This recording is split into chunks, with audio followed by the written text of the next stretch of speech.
ایران کے صدر Masoud Pezeshkian نے جنگ کے خاتمے کی کوششوں پر پاکستان سے اظہار تشکر کیا ہے۔ ایرانی صدر نے ایکس بیان میں کہا کہ وہ پاکستان کی جانب سے معاہدے تک پہنچنے کے لیے مؤثر کوششوں اور اقدامات کو سراہتے ہیں۔ انہوں نے ملائیشیا کے ہمدردی پر مبنی موقف کی بھی تعریف کی۔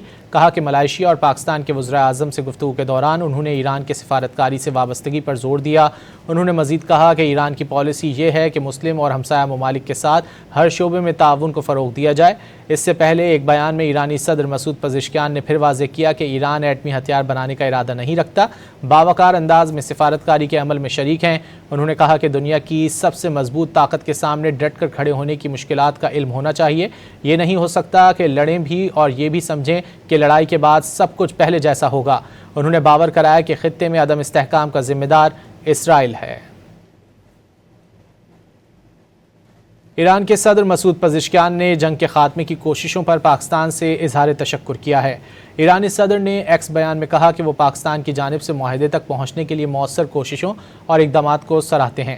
انہوں نے ملائیشیا کے ہمدردی پر مبنی موقف کی بھی تعریف کی۔ کہا کہ ملائیشیا اور پاکستان کے وزراء اعظم سے گفتگو کے دوران انہوں نے ایران کے سفارتکاری سے وابستگی پر زور دیا۔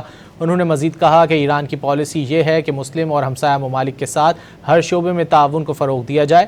اس سے پہلے ایک بیان میں ایرانی صدر مسعود پزشکیان نے پھر واضح کیا کہ ایران ایٹمی ہتھیار بنانے کا ارادہ نہیں رکھتا، باوقار انداز میں سفارتکاری کے عمل میں شریک ہیں۔ انہوں نے کہا کہ دنیا کی سب سے مضبوط طاقت کے سامنے ڈٹ کر کھڑے ہونے کی مشکلات کا علم ہونا چاہیے۔ یہ نہیں ہو سکتا کہ لڑیں بھی اور یہ بھی سمجھیں کہ لڑائی کے بعد سب کچھ پہلے جیسا ہوگا۔ انہوں نے باور کرایا کہ خطے میں عدم استحکام کا ذمہ دار اسرائیل ہے۔